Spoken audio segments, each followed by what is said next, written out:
Pag yan ay pinilit mo na hindi ka magpapa-follicle test, hair follicle test, ibig sabihin, takot kayo. Takot ka na maging totoo nga. Kaya, gawin mo na. O aminin mo na. Huwag ka na magpa-hair follicle test. Sabihin mo, nag-take ako. Pero it doesn't affect my presidency. O di pakita mo yung mga ginagawa mo na.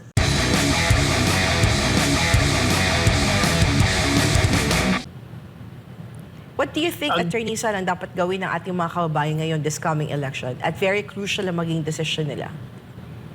Ang magiging problema lang natin dyan, gaya na palagi kong sinasabi, ang majority pa rin ang kulang sa aral. Marami sa ating mga kababayan, yung nangyayari dito sa GA, hindi nila naiintindihan, hindi nila alam yan eh. Kaya pagdating na naman sa alala, kung sino yung may organisasyon, may pangalan, may pera, yun na naman ang uupo. Kaya talagang ang laki ng problema ng bansang ito. Yun lang, Attorney Sal. At higit sa lahat, kung may bagong leadership na ilalagay for Congress and Senate, Attorney Sal, yun namang mapagkakatiwalaan, Attorney Sal, at walang bahid na korupsyon. At posible ba yun, Attorney Sal? Under this administration, na mapalitan sila. Alam mo, wala ka nung nung isang araw, nasa Hong Kong ka pa eh. Natatanda mo kayo, kung nabalitaan mo. Yung grupo ng kaliwa at grupo ng mga dilaw, kaya nag-rally sila dyan sa EDSA Shrine, sa People Power Monument, sa Liwasang Bonifacio. Ang una nilang ikinalat dyan para maikayat ang mga Duterte followers, yung mga kampi kay Inday Sara. Sinabi nila, magrarally tayo, sama naman niyo kami dahil sa korupsyon, dahil sa GA. Pero ang tunay na dahilan, pinapa-impeach siya kasi yung mga nag-initiate noon, puro mga complainants eh. Pero binobola tayo. Kaya araw-araw sinasabi natin, yung mga rallying yan, against Inday Sara. Kaya nabalita mo ba kung gaano karami yung nagpunta? Doon sa rally, pabor kay Inday Sara na walang impeachment, 1,800,000 tao at baka mahigit pa. Doon sa kanila, wala pang 4,000 combined yung mga umaten. Alam mo, nagpunta ako doon para makita ko talaga yung bilang ng tao. Kaya wag nilang bobola. Itong si Trilling, binobola pa tayo, 40,000 lang, bulayan-bulay lang mo. Nandun ako, sinilip ko eh. At kinausap ko yung mga pulis, yung hindi ko inabutan sa People Monument. Ako sir, mga 1,000 lang ako nagpunta rito. O ba't sabi 4,000? Hindi o. 1,000 lang siguro. Swerte na kung umabot sila ng 2,000. Dun sa shrine, lalong mas maliit daw, mga 1,500, sabi ng mga pulis. Ganon din sa Liwasang Bonifacio. Doon mo makikita, Ana, na yung tao, hindi naniniwala sa kanilang paninira kay Inday Sara. Talagang kahit na bulahin mo, hindi, laban tayo sa gobyerno. Laban kayo sa gobyerno, pero hindi kami laban kay Inday Sara. Samantala, Attorney Sal, sa isang event sa Pasay City, tinanggihan ni Pangulong Bongbong Marcos ang hamon sa kanya na magpa-hair follicle drug test sa hamon sa kanya ng isang opisyal o isang dating opisyal sa palasyo. Sinabi nito na ang public office is a public trust. Kaugnay nito, Attorney Sal, pakinggan natin ang naging pahayag dito ni Pangulong Marcos. No. No. Why should I do that? That's what is a public trust, public office, public has nothing to do with the follicle test, please. There's no, wala namang connection ng sinasabi na. He's always had that weakness every time when he was still working for me. If he believed in what he was saying, why did he work for me? Ayan po ang naging pahayag ni Pangulong Bongbong Marcos, Attorney Sal. Yeah, that's another example of this president being led to the slaughterhouse. Diba yun sabi ko sa article ko? Dahil minamali mo ito, nilalagay mo sa line of fire para banatan siya ng banatan. Kasi yung advice na huwag ka magpa-cubicle, hindi nang gagaling sa kanya yun. Siyempre, nagtatanong siya. Di ba, ang sabi natin, ano naman kung ikaw ay nagtitake noon o kahit na ngayon? Kasi marami nang naging presidente, si Trudeau, Canada. Sino pa? Si Obama, inamin. Hindi naman na-apekto ng panguluan nila.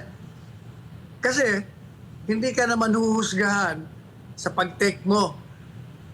Kung hindi, huhusgahan ka dyan sa performance mo bilang presidente. Pag yan ay pinilit mo na hindi ka magpapa-follicle test, hair follicle test, ibig sabihin, takot kayo. Takot ka na maging totoo nga. Kaya, gawin mo na. O aminin mo na. Huwag ka na magpa-hair follicle test. Sabihin mo, nag-take ako. Pero it doesn't affect my presidency. O, di pakita mo yung mga ginagawa mo na. At sa totoo lang, between us, kung papakinggan mo siya, marami rin tayong kilalang mga talagang nagtitake. Hindi ganon katino magsalita. Ha? Talagang diretso siya eh. In other words, hindi malala siguro ang kanyang pagka-addiction doon kung nagtitake siya ngayon. Kung dati naman, tapos na rin yun. Di ba? Walang mawawala sa kanya kung aminin niya. O magpa-drug test niya. Depende sa kanya magiging desisyon, Attorney Sal. Katulad ng sinabi niya, public office is public trust nga, Attorney Sal, no? But how can the public trust him if he is not honest enough doon sa mga controversy nga and allegations na sinasabi sa kanya? And the only thing to prove that is for him to undergo a hair follicle drug test. Tinitingnan ko yung nasa likod niya, yung executive secretary, ngingiti-ngiti. Your friend. Ngingiti-ngiti. Kayo dapat na nag-a-advise kay Presidente ng tama. Sasabihin ni Presidente, anong kinalaman ng public trust? Public accountability. Malaki po, Mr. President. Kasi when you say public office is a public trust, ibig sabihin, kailangan ng taong bayan magtitiwala sa'yo. Ngayon, pinagdudahan ka, inaakusahan ka na ikaw ay addicted sa droga na maaaring maka-apekto sa iyong pangulungan. Dapat prubahan mo na hindi totoo. So pag hindi mo prubahan yon, di mawawala ang pagtitiwala sa iyo. Yun ang punto doon. Kaya merong koneksyon ang trust. Kaya yung mga pangiti-ngiti dyan sa likod, kayo gawin nyo trabaho nyo, advise nyo ng tamang presidente. Nilalaglag nyo kayo ang mga may kasalanan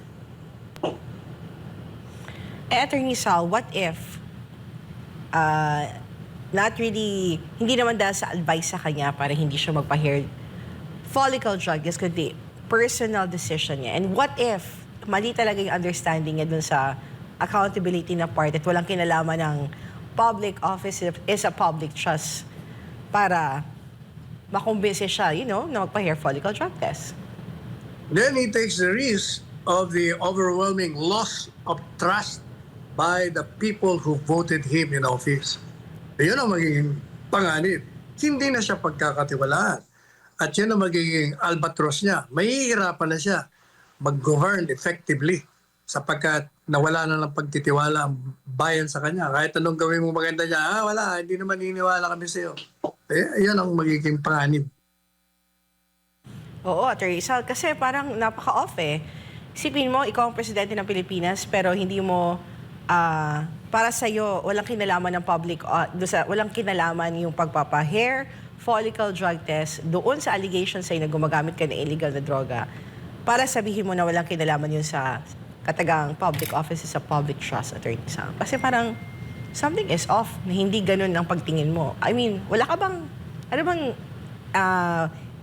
understanding mo sa katagang accountability, Attorney Sal? You're very much accountable to all Filipino people kung saan ikaw ang namumuno. Sana makarating sa kanya yung ating pinag-usapan at mabasa yung aking artikulo. Para sa kanyang kabutihan. Alam mo yung, di ba sabi natin, lahat ng presidente, ang presumption, gusto nila ang kabutihan ng bayan. Kaya tayong mga mamamayan, tungkulin din natin na sabihin sa kanya kung anong mga napapansin natin, anong mga kamalian, para magawa niya ng paraan, tumugon siya sa kawastuhan ng ating mga pinapahayag. Kasi alam mo, Attorney Sal, I don't know if it's general, pero marami sa mga... mahirap pagkaroon ng isang leader na walang sense of accountability, Attorney Sal. I mean, hindi mo binibigyan ng pagpapahalaga ang pagkakaroon ng accountability, maliit o malaking bagay. Correct. Kasi if you do not believe in accountability, then you will be violating the law, the Constitution with impunity. Kasi you feel na I am not accountable to that. So I couldn't care less. I'll violate this because I'm in power. Yan ang magiging katwiran ng mga tiwaling opisyal. Kasi alam mo, Teresa, kung ayaw din kasi ng Pangulo na, sumailalim sa drug test, pero yung magiging negatibong epekto nun sa mata ng sambayanan at ng international community, lalo na sa nais mag-invest sa ating bansa. Kasi for the longest time, nasa balita to Attorney Sal, and of course, ito yung naging pahayag niya. At nababasa din yun ng international community na tingin mo magiging matuturn off sila, Attorney Sal, sa naging pahayag ng Pangulo? O siyempre, kasi nga yung mga dating presidente, mga minister na nag-take niyan, mga world celebrities, inamin nila eh. Hindi naman nasira ang kanilang mga reputasyon kasi nga inamin mo. At saka nakita naman na it did not affect their work as public servants o kaya as celebrities in the movie industry. Well, kahit sabihin pa natin hindi maka-apekto, Attorney Sal, sa kanilang trabaho, but they are very influential people, Attorney Sal, and a lot of people are looking up to you, especially yung mga kabataan. And if you are taking illegal drugs, at kahit sabihin mong hindi ka ganun kalulong, you're also telling the public na it's okay naman mag-gumamit ng illegal drugs. Naging presidente nga siya, naging artista nga siya, naging successful sa buhay.